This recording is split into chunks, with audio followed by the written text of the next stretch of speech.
In this session, I'll introduce a very big idea, and this kind of thing happens, I guess, in pretty well every course at some stage. Like, imagine you're taking a course on Darwinian evolution. At some stage in that course, the lecturer, the professor, will make some maybe 30-second or 1-minute statement that's really the heart of the course, like, you know, the basic idea of evolution. You know, selective survival of offspring, mutation of the genes of the parents in the children, and hence the idea of survival of the fittest. You know, like the guts, the core idea of evolutionary hypothesis. Well, something similar is going to happen in this session. Now, it's arguable whether it's the most important aspect of quantum mechanics, but it's definitely up there in the top few, right? The top 3 or so. So hold your breath. You're going to be presented with a really core idea, right? Now, leading into that, we're talking about the idea of operators. And remember, we represented an operator by a letter with a hat over it, you know, a chevron sort of shape, an upside down V. And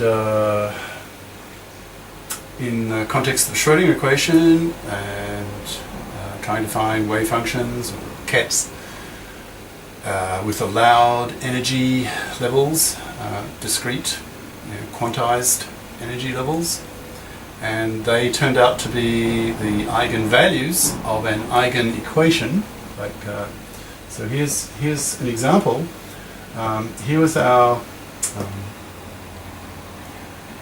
well, we can just call it H hat. It's an operator, right, with a little upside down V. This hat above it, so tells you that this is an operator, and H hat, as it's called, was the left-hand part of the Schrodinger equation. You can't see it, but I can just read it out. So H hat is minus h bar squared over 2m del squared plus v. Okay? So, and that equals E, where E here is an eigenvalue, or a set of them.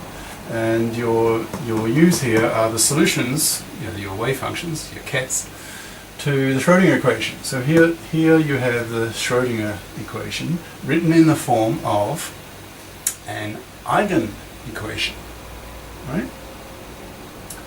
Now, if you think in vector language, if you think of these now, these in fact eigenstates, right? They're states. And they're solutions to an eigen-equation, so they are eigensolutions, eigenfunctions, eigenstates, all the same thing. Right? Okay, so if you think of them as vectors, you're operating on a vector. You end up with the same vector on the other side, but just its length changes. Right? Its length changes by a factor of e, where e is the eigenvalue. Now, it's obviously an eigen-equation, right? You have an operator here, you have the same function here, the eigenfunction, and a constant here called the eigenvalue, right? So the whole thing is an eigen-equation. So, alright. Now, in this particular case, we're talking about the Schrodinger equation. We've been solving for allowed energy levels. So the eigenvalues here are energies, you know, allowed, discrete, or quantized energy values. So this eigen-equation here is about energies. So That's why often this operator here is often called the energy operator, right? Because it's an operator that gives us eigenvalues on the right-hand side that are energies, right? So it's a kind of energy operator acting on these eigenfunctions, these solutions to the STIE, right? Giving you these eigenvalues, which are energies, hence an energy operator. Now, that's not the usual term that's used. The usual term in quantum mechanics, instead of talking about the energy operator, you usually use the term Hamiltonian operator. And why is that? And well, you may have wondered a bit earlier, why use the letter H for the energy operator? Why wouldn't it be more logical to use the letter E, like E hat? But no, quantum mechanics conventionally uses H hat. Why is that? Well, because the usual term for energy operator is, in fact, the Hamiltonian operator. And why is that? Well, because, well, partly for historical reasons, and partly for quite rational, logical reasons, and that is that the Hamiltonian is something that comes out of classical mechanics, and in fact, it's probably a good moment to make a plug for another course that I will be teaching that I hope you take. And if you're serious students of mathematical physics and you really want to get into quantum mechanics, you really do need a solid background in classical mechanics, because so much of quantum mechanics follows over from quantum mechanics. And for example, in quantum field theory, QFT, which is a graduate level courses, various levels, the concept of and here's a new term for you if you've not heard it before, the Lagrangian, based on the French mathematician Lagrange. The Lagrangian is an alternative way of formulating Newton's laws of mechanics, Newtonian mechanics, using well, it involves integrals and whatever.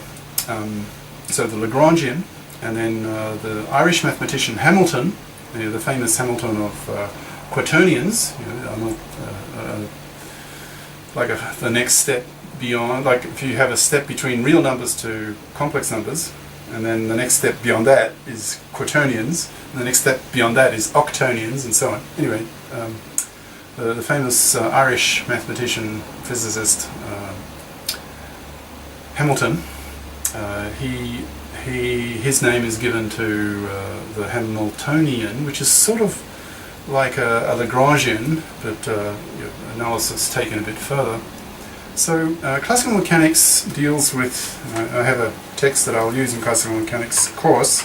So the following sort of keywords, key terms, concepts in classical mechanics get used. So Lagrange, the Lagrangian, Lagrange's equations, the Hamiltonian equations of motions, the Hamiltonian, similar to Lagrangian. Okay, other topics in classical mechanical theory, canonical transformations. If you don't know what they are, don't worry.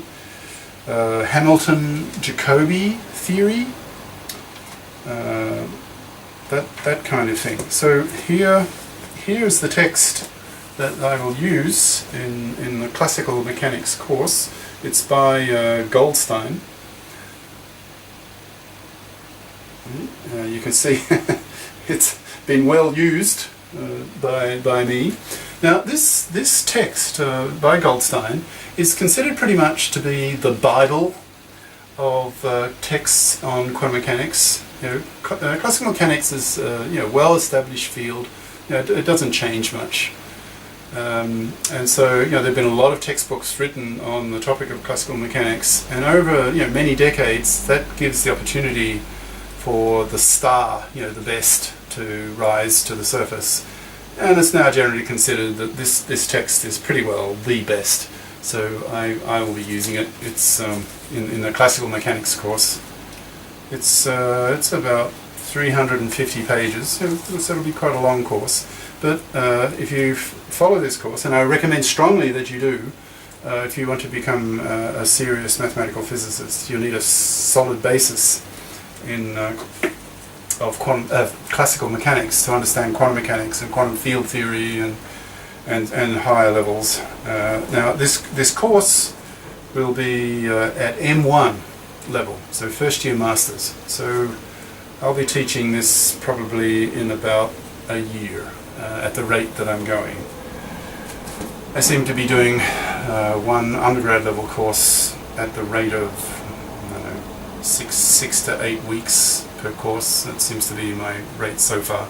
Okay, alright, so that's the reason why this energy operator is called a Hamiltonian operator, because it's very similar to the Hamiltonian. And in classical mechanics, the Hamiltonian is in many cases effectively just the total energy of the system, right? And that's the link, that's the connection between classical mechanics and quantum mechanics, because the Hamiltonian in quantum mechanics, the Hamiltonian operator here gives you as eigenvalues energies, the allowed energies. So you can see a close analogy, right?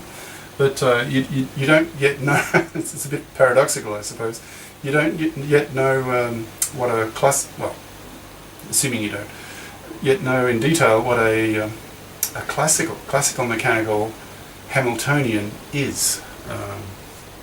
But I'll do that in this M1, first year master's level course. Alright, so you can now rewrite the Schrodinger equation. Now I'm not saying STI now, I'm not talking about the Schrodinger time-independent equation. I've been using that mostly, but now I'm talking about the full equation, right, with time dependence as well. So just the Schrodinger equation, which you may remember from earlier on, is of this form. But look, blah blah del squared